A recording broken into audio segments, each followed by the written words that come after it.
आज आपण पाहूया पायथागोरसचा प्रमेय। पायथागोरसच्या प्रमेयाचे विधान आहे काटकोन त्रिकोणात कर्णाचा वर्ग हा उरलेल्या दोन बाजूंच्या वर्गांच्या बेरज एवढा असतो। तर विधानानुसार आपल्याला सर्वात आधी काय करायला पाहिजे, तर आकृती काढायला पाहिजे। दिलेल्या विधानानुसार काटकोन त्रिकोणात कर्णाचा वर्ग हा उरलेल्या दोन बाजूंच्या वर्गांच्या बेरज एवढा असतो। म्हणून आपण सर्वात आधी त्रिकोण एबीसी असा घेतला की ज्यामध्ये कोन बी हा काटकोन आहे, म्हणजे त्रिकोण एबीसी हा काटकोन त्रिकोण आहे। आणि आपल्याला माहिती आहे काटकोन त्रिकोणात काटकोनासमोरील बाजू ही कर्ण असते, म्हणून एसी ही कर्ण असेल आणि बाजू एबी आणि बीसी या काटकोन करणाऱ्या बाजू आहेत। तर पहा, विधानाला अनुसरून आपण आकृती काढली आहे आणि आकृतीवरच आता आपण या ठिकाणी पक्ष लिहूया। पक्ष होईल मग त्रिकोण एबीसी मध्ये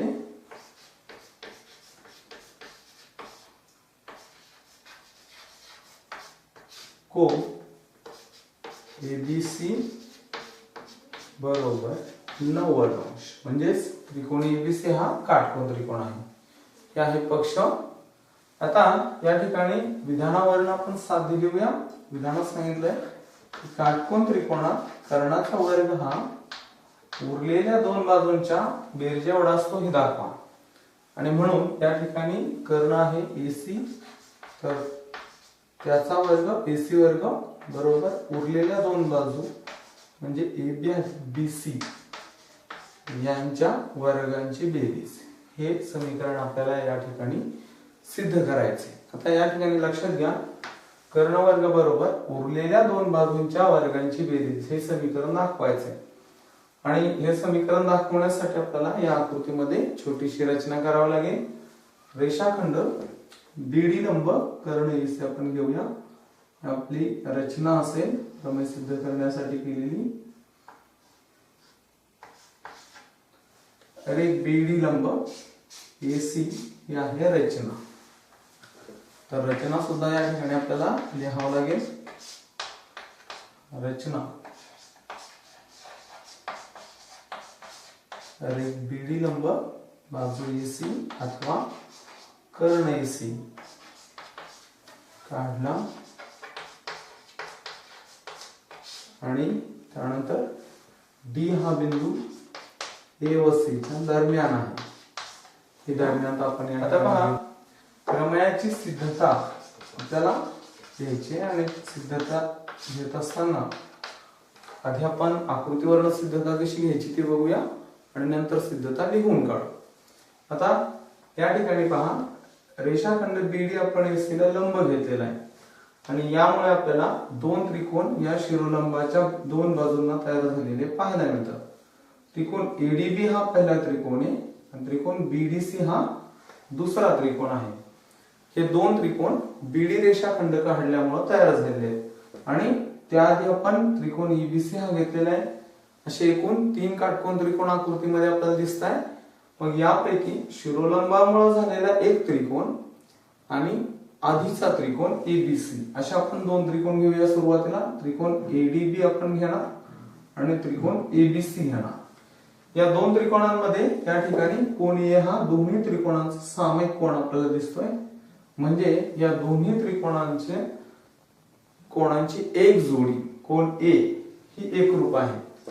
त्याचबरोबर या दोन्ही त्रिकोणांमध्ये एक एक काटकोन आहे, कोन एडीबी आणि कोन एबीसी ही काटकोनांची दुसरी जोडी या ठिकाणी यांच्यामध्ये एकरूप आहे। या दोन्ही त्रिकोणांमध्ये संगत कोणांच्या दोन जोड्या एकरूप होत आहेत, म्हणून कोको समरूपता कसोटीनुसार हे दोन त्रिकोण समरूप आहेत। आणि जेव्हा दोन त्रिकोण समरूप असतात तेव्हा त्यांच्या संगत बाजू प्रमाणात असतात। आपण संगत बाजू प्रमाणात दाखवल्यानंतर आपल्याला साध्यातील उजव्या बाजूपैकी पहिल्या पदाची म्हणजे एबी वर्गाची किंमत मिळेल। त्याच पद्धतीने आपण त्रिकोण बीडीसी आणि आधीचा त्रिकोण एबीसी यांच्यात जर कोको समरूपता कसोटीनुसार परत एकदा समरूपता दाखवली, या ठिकाणी सी हा संगत कोन एकरूप आहे आणि काटकोनांची जोडी सुद्धा एकरूप आहे, म्हणजे हे दोन त्रिकोण देखील कोको समरूपता कसोटीनुसार समरूप आहेत। परत मग संगत बाजू प्रमाणात दाखवल्या तर बीसी वर्गाची किंमत मिळेल. मग या दोन्ही किमतींची आपण बेरीज केली की आपल्याला बरोबर एसी वर्ग, या दोघांची बेरीज म्हणजे एसी वर्ग आहे, हे आपोआप निघून जाईल आणि आपला प्रमेय सिद्ध होईल. लिहून काढूया. सिद्धता ठरवल्याप्रमाणे त्रिकोण एडीबी व त्रिकोण एबीसी असे दोन त्रिकोण आपण घेऊया आणि यांच्यामध्ये संगत कोणांच्या ज्या दोन जोड्या एकरूप आहेत त्या इथे लिहूया. कोण ए एकरूप कोण ए, कारण आहे सामायिक कोण. दोन्ही त्रिकोणांचा हा सामायिक कोण आहे. त्याचबरोबर तसेच संगत कोणांची दुसरी जोडी कोण एडीबी हा एकरूप होईल कोण एबीसी ला, कारण आहे प्रत्येकी 90 अंश. आणि म्हणून हे दोन्ही त्रिकोण एडीबी समरूप आहे त्रिकोण एबीसी ला. आणि कारण लिहूया कोको कसोटी. कोणत्या कसोटीनुसार समरूप होतील तर कोको कसोटी, कारण संगत कोणांच्या दोन जोड्या या ठिकाणी एकरूप झालेल्या आहेत. आणि जेव्हा दोन त्रिकोणांच्या संगत कोणांच्या दोन जोड्या एकरूप असतात तेव्हा तिसरी जोडी देखील एकरूप असतेच. आणि म्हणून आपण या ठिकाणी या दोन त्रिकोणांना कोको समरूपता कसोटीनुसार समरूप दाखवलंय. आता संगत बाजू या ठिकाणी आपल्याला प्रमाणात दाखवायच्या AB छेद AC बरोबर AD छेद AB, AD छेद AB. आणि कारण आहे समरूप त्रिकोणांच्या संगत बाजू. आता या ठिकाणी आपण यांचा तिरकस गुणाकार करूया. AB गुणिले AB म्हणजेच AB चा वर्ग बरोबर AD गुणिले AC. आणि या ठिकाणी आपल्याला समीकरण नंबर 1 मिळतं.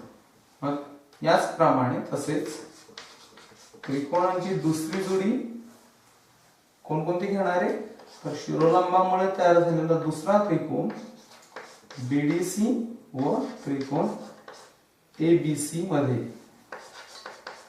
या दोन त्रिकोणांमध्ये आपण परत एकदा समरूपता दाखवूया. या ठिकाणी कोण C हा कोण C ला एकरूप आहे, कारण दोन्ही त्रिकोणांचा हा सामायिक कोण आहे. आणि त्यानंतर कोण BDC एकरूप आहे कोण ABC, कारण आहे दोन्ही कोण हे काटकोन आहेत. म्हणून याला आपण कारण देऊया प्रत्येकी 90 अंश. आणि मग या ठिकाणी कोको समरूपता कसोटीनुसार ही दोन त्रिकोण समरूप आहेत. कोको कसोटी.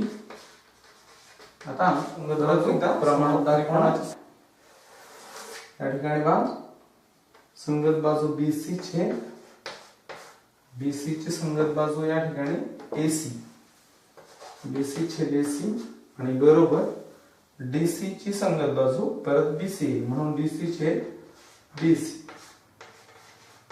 आता आपण परत तिरकस गुणाकार करूया. BC गुणिले BC म्हणजे BC चा वर्ग बरोबर DC गुणिले AC.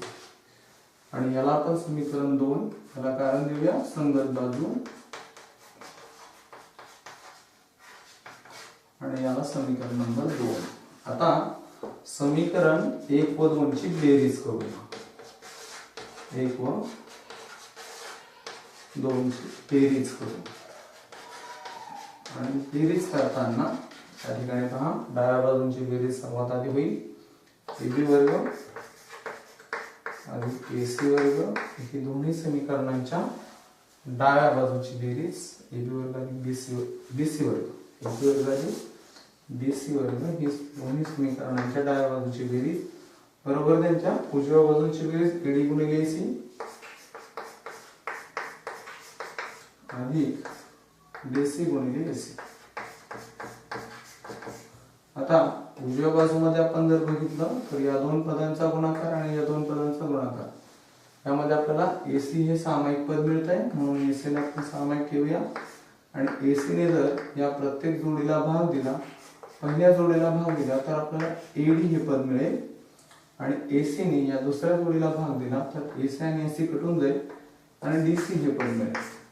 मग आता AC गुणिले AD अधिक BC, आकृती बघा, AD अधिक BC हे एक रेषीय रेषाखंड आहेत आणि त्यांची बेरीज ही AC येईल, म्हणून यांची बेरजेची किंमत आपण परत इथं AC ठेवूया. AC गुणिले AC म्हणजेच काय होईल, AC चा वर्ग. म्हणजेच या ठिकाणी सिद्ध होत आहे AC वर्ग बरोबर AB वर्ग आणि BC वर्ग.